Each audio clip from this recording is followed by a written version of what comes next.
सबसे पहले समस्त देशवासियों को बसंत पंचमी की हार्दिक शुभकामनाएं, बधाइयां। तो वहीं जहां अभी हाल ही में राजस्थान का अंतरिम वित्त बजट घोषित किया गया और उस अंतरिम वित्त बजट को लेकर बहुत सारे लोगों ने कयास लगाना शुरू किया कि ये आम जन के हित में है ये बजट, या कि आगामी लोकसभा चुनाव की तैयारियों को लेकर इस बजट की घोषणा की गई है। आखिर क्या जाति, धर्म, संप्रदाय और लोगों को साधने की कवायद वर्तमान सत्ताधारी पार्टी के द्वारा की गई है। माना जाता है कि राजस्थान में अपने आप में ये जो दौर चल रहा है, ये दौर इसलिए भी महत्वपूर्ण है, विगत दो ऐसे चुनाव हुए हैं लोकसभा के जिसके अंतर्गत लोकसभा में राजस्थान से 25 की 25 सीटें लोकसभा में यहां से भारतीय जनता पार्टी के पक्ष में जाती रही हैं। इसलिए चुनौतीपूर्ण होने के साथ साथ ये उनकी एक महत्वपूर्ण आवश्यकता भी है कि वे इन 25 सीटों को हासिल करने में कोई कोर कसर नहीं रख छोड़े। इन्हीं सब बातों को ध्यान में रखते हुए जहां प्रदेश में और देश में एक तरह से राजनीतिक हलचल का दौर जारी है, तो आज प्रातः 11:15 बजे स्थानीय नगर परिषद सभागार में सभापति पुष्पा सैनी की अध्यक्षता में बजट के लिए एक मीटिंग का आयोजन किया गया और साथ ही में उस मीटिंग के अंतर्गत स्थानीय विधायक हंसराज पटेल को आमंत्रित किया गया। हंसराज पटेल जैसे ही सभा भवन में पहुंचते हैं, सभागार में पहुंचते हैं, वहां परंपरागत ढंग से पार्षदों द्वारा ससम्मान आमंत्रित किए गए स्थानीय विधायक हंसराज पटेल का परंपरागत ढंग से पुष्प गुच्छ भेंट कर माल्यार्पण कर स्वागत किया गया। सबसे पहले सभापति पुष्पा सैनी के द्वारा उन्हें पुष्प गुच्छ भेंट किए गए, फिर उसके बाद में महिला पार्षदों द्वारा उन्हें पुष्प गुच्छ भेंट किए गए और माल्यार्पण के दौर के समाप्त हो जाने के बाद आयुक्त नगर परिषद फतेह सिंह मीणा के द्वारा वर्तमान सत्र के लिए वर्ष 2024-25 के बजट को पढ़ना शुरू किया।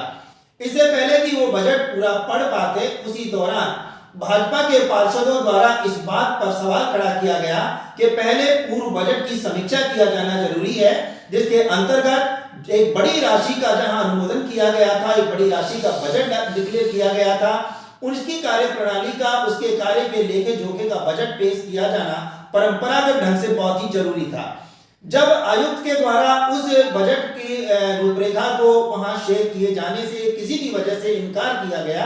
तो निश्चित रूप से बवाल मचना स्वाभाविक था। धीरे धीरे वहां सभा भवन का माहौल कुछ इस कदर गर्मा गया कि पहली बार नगर परिषद द्वारा आमंत्रित किए गए मीटिंग में पहुंचे विधायक हंसराज पटेल किन कर्तव्य मूर्ति की स्थिति में नजर आए। कुछ समय के लिए बड़ा सन्नाटा था और यदि मैं इशारों में बात करूं, यदि मैं संकेत में बात करूं, तो कुछ सेकंड ऐसे थे कि विधायक सोच नहीं पा रहे थे कि उन्हें क्या निर्णय लेना है। तो फिर आयुक्त फतेह सिंह मीणा का अंदाज कुछ इस तरह का था कि वो ये तय कर रहे थे कि आखिर उन्हें क्या जवाब मिलने वाला है और उन्हें बजट को डिक्लेयर करना है या फिर उसके लिए एक दूसरी मीटिंग का आयोजन करना है।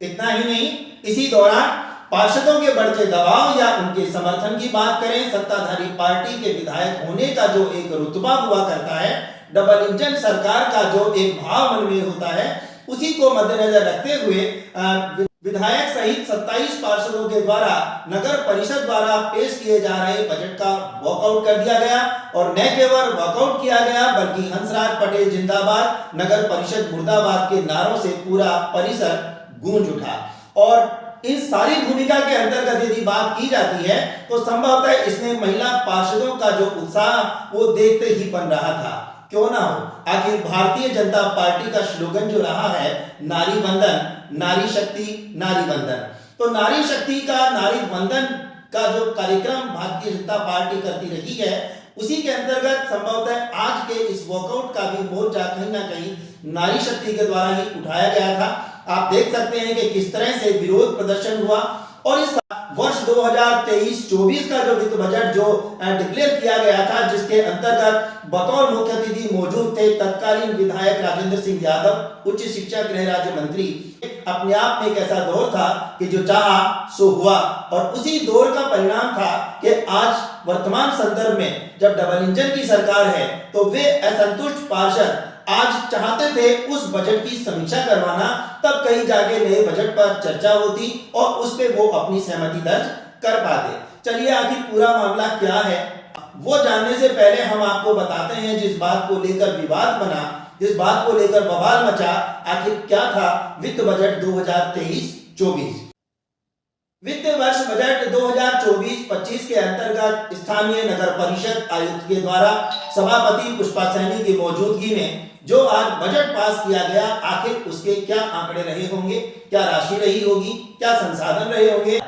बजट अनुमोदित कर दिए जाने के उपरांत किस तरह का विरोध वहां पर पैदा होता है, किस तरह से असंतुष्ट पार्षदों के साथ स्थानीय विधायक मीटिंग से वॉकआउट कर जाते हैं, आगामी किस तरह से उन्होंने डीएम को शिकायत किए जाने के साथ साथ सीएम राजस्थान सरकार को भी इससे अवगत करवाए जाने को लेकर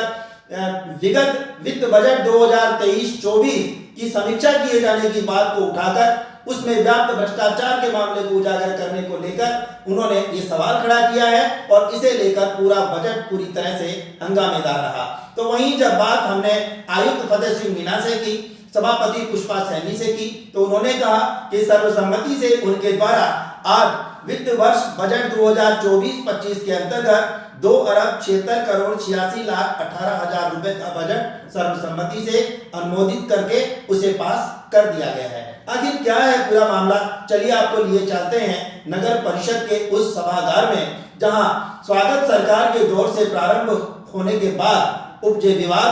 वॉकआउट और वॉकआउट के बाद की स्थिति को लेकर आमजन आखिर क्या महसूस करता है।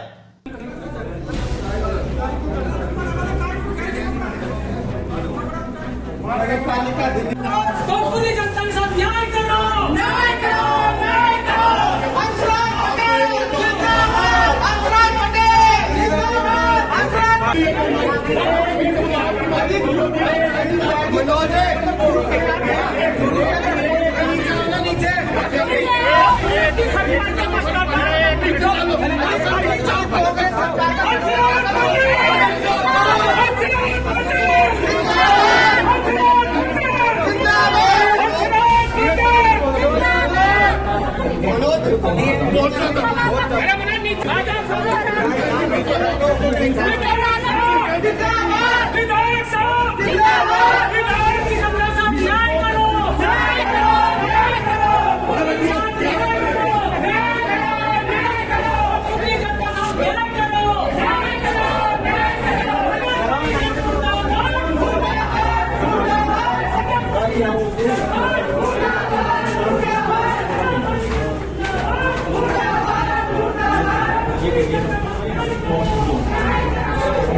अभी चलो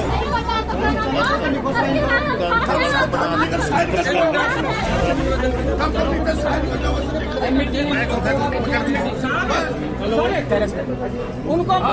इन्होंने अनुशंसा पे नहीं किया, पार्षदों को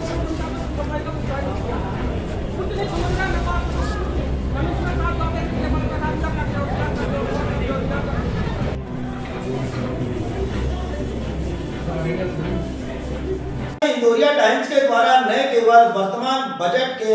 से जुड़ी हुई उन गतिविधियों को आप लोगों के साथ साझा किया है, बल्कि वर्ष 2023-24 के वित्त बजट को लेकर तत्कालीन विधायक उच्च शिक्षा गृह राज्य मंत्री राजेंद्र सिंह यादव के मुख्य आतिथ्य में जो बजट घोषित किया गया था, जिसकी समीक्षा किए जाने के अभाव में आज ये हंगामा उपजा, उसे हमने एक सिलसिलेवार तरीके से आपके समक्ष रखने की कोशिश की है। मैं क्षेत्रीय आवाम से यह भी एक अपील करना चाहूंगा, महत्वपूर्ण यह नहीं है कि किसी भी परिषद के द्वारा कोई बजट आप लोगों के लिए घोषित कर दिया जाता है, बल्कि आपको उस पूरे वर्ष के दौरान इस बात पर भी ध्यान रखना होता है कि आखिर जिस मद के लिए जो बजट राशि घोषित की गई है, क्या वास्तव में वो राशि उसी बजट पर खर्च की गई है। जो आंकड़े प्रस्तुत किए जा रहे हैं वो तमाम आंकड़े ही पर्याप्त हैं। इन तमाम चीजों को लेकर हमें जागरूकता का परिचय देना होगा। चुनावी दौर समाप्त हो गया है या आने वाला दौर भी कुछ समय के बाद समाप्त हो जाएगा, लेकिन यदि नगर हमारा है, नगर परिषद हमारी है, हमारी सुख सुविधाओं को लेकर बजट यदि घोषित किया गया है, तो हमें यह मालूम होना चाहिए कि जिस मत पर जिस बजट की घोषणा की गई है, क्या उस मत पर पैसा खर्च किया गया है या कि उसमें कहीं भ्रष्टाचार की बू आ रही है। हमें उन तमाम चीजों को समय रहते भांपना होगा, तब कहीं जाकर हम अपने क्षेत्र के एक जागरूक नागरिक बने रहने का दावा कर सकेंगे। धन्यवाद।